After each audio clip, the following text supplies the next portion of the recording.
This is me fitting a van window as a complete novice. Here's my van.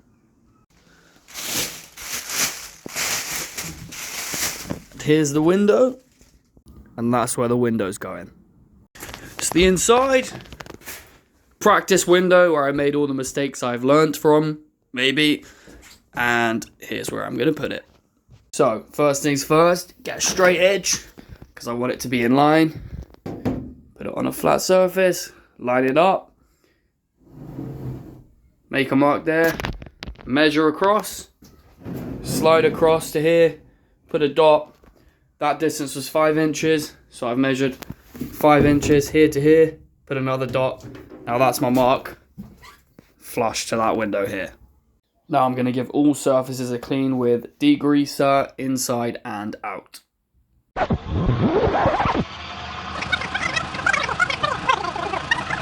Nice and shiny. Now I'm going to use this template to draw an outline on the surface that I need to cut. How I got this template was I unraveled another cardboard box and then drew around the perimeter of the window, which is actually slightly bigger than this.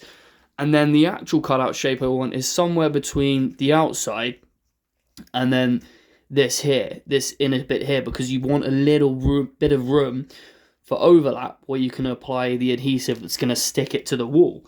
So after I cut out the big outline, which was bigger than this shape, I measured in about a few centimeters all the way around, drawing a number of dots, and then I cut out the smaller shape, which is going to be the cutout shape for the wall.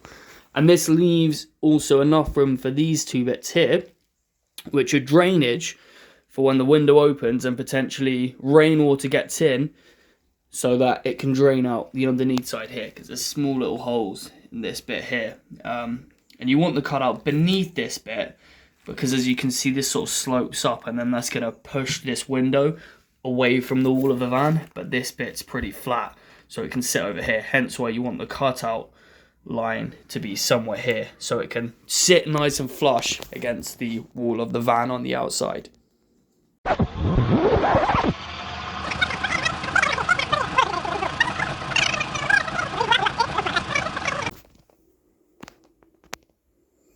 So yeah, pretty much everyone and their mother says when doing this, measure twice, cut once.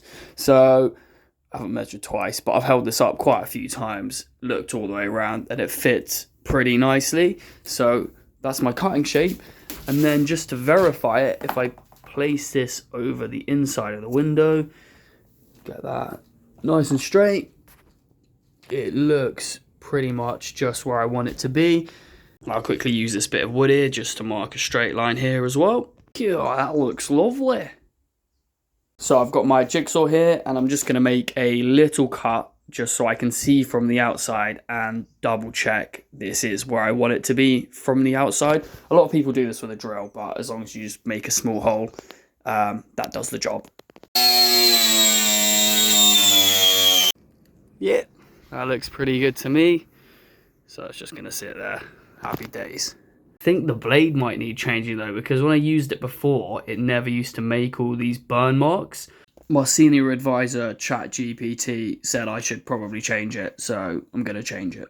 Also, I put my steel cap boots back on and taken my Crocs off, because I don't want to cut my toes off, and if there's a time to wear them, it's probably now. Yeah, look at that. Way smaller than the new one. I didn't realise that angle grinder blades shrink with usage, so yeah, it's definitely had its use out of it. Hopefully this is good. Cleaner cut and much easier to cut as well, so yeah, that's done the job.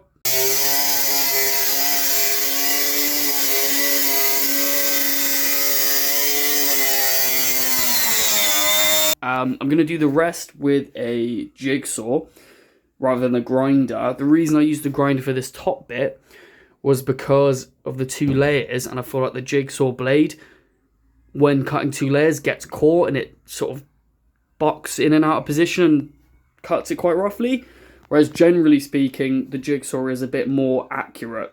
So here's the jigsaw. I'm going to use this to insert into this cut I made with the grinder for access to hopefully cut the rest of it in a smoother and cleaner cut. Although, to be fair, that cut that I did with the grinder isn't too bad actually, and it's all going to be covered with a gasket anyway, so the little jaggedy bits of metal aren't actually the end of the world.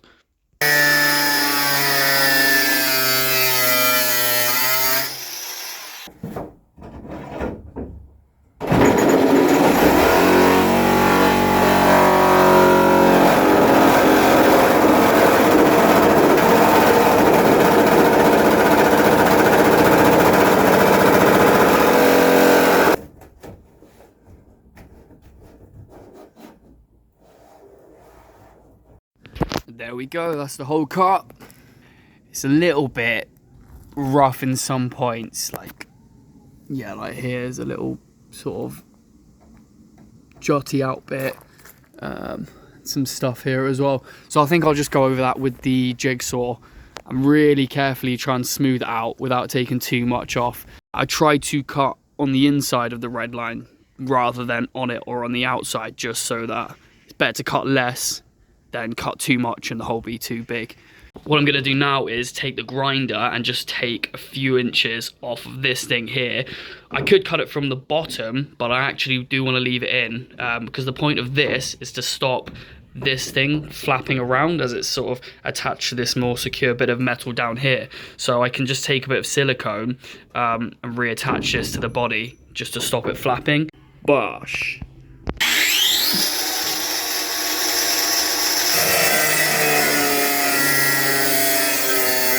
Now I'll quickly chisel this stuff away. And I should say the reason I took this off is so that I can get the gasket round without having to overlap this bit here, because it protrudes quite a fair bit. Now I'm going over with this rust sponge just to try and smooth out the metal here. I don't know if it's going to make a difference, but I'm doing it anyway, just in case it does. Right, next I'm going to give it another quick degrease, and then after that I will apply the primer. Here's the primer.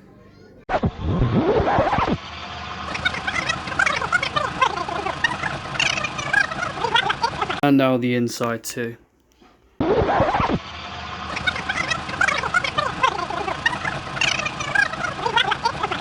Now I can apply the gasket. This literally just gets pushed on. Sort of open it, push it on all the way around.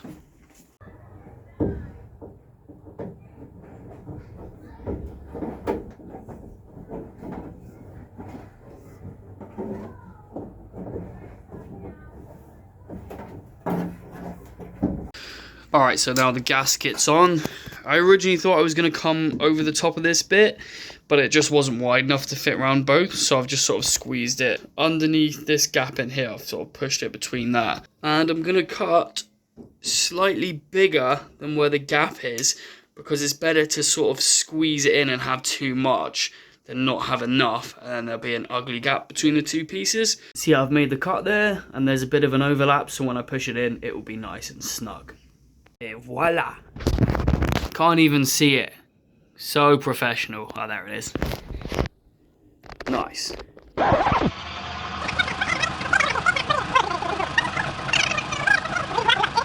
Quick bit of lunch. Okay, so now I'm going to quickly take this alcohol wipe, go around the outside, and then go over it with the primer. And then I'll do the same on the van wall as well, where I'm going to stick it. Both the primer had started running out and the brush had dried up pretty bad, so I sort of just applied it as best as I could, but it's not the greatest. Alright, so time to apply the adhesive. Last time I did this, I really struggled because it was physically super difficult to actually squeeze this out onto the window here. And I think I made two mistakes, which I've tried to amend. Firstly, I think this was too cold, as I did it quite late and it was sat in the van for the whole time. So I've left this inside and sort of wrapped it in a blanket, just hoping that's kept it a bit warmer. And two, I had a really cheap sort of trigger that I bought off Amazon. So I've gone and got this one, which is a bit of a higher quality one from B&Q. And I'm hoping that makes it a bit easier to apply, so that I can do it in a neater way and thicker way, so that it goes on properly and then it should be good. Luna, no.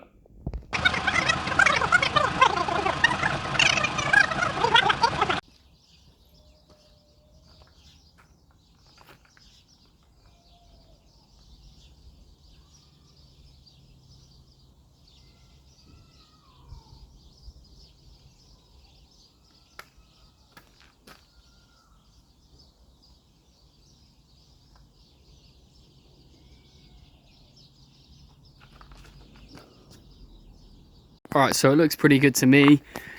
I'm happy because I can see the little drainage vents there and there, and also there and there. And then also having a quick look around with the adhesive, I don't see any sort of major holes or anything that look like there could be any leaks. Only time will tell when it starts raining, and if it leaks then I'll know. But then all I need to do is go around with some Sikaflex silicone and just fill in where the gaps are, and then that will be good. That's what I did with the other window that did leak after I installed it. I went over with some extra silicone and then it was good. So yeah, I'll wait till that's dried and then remove all the tape and see how it looks properly. Oh man, look at that, looks so good. And I'm not sure if I mentioned as well, they're tinted from the outside in, so you can see out, but then if you're outside you can't see in, so that's good for privacy. I think it's 85% factory tint, and they're also from Van Pimps, a website called Van Pimps, that's where I got them.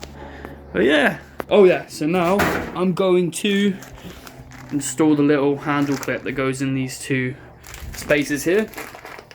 So just like flicks up open like that, so you can open it, slide it across.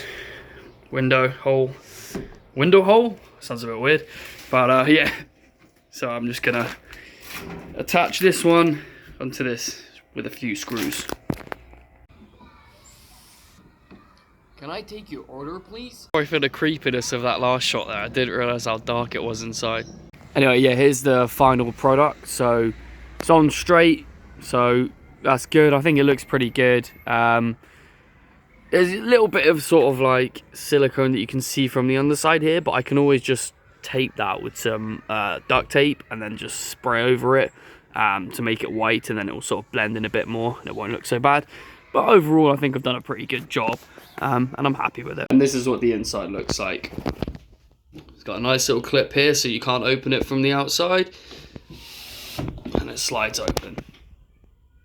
Okay, so yeah, that's me finished. Just to be clear, I'm not a professional, total amateur, so don't copy this exactly how I did it.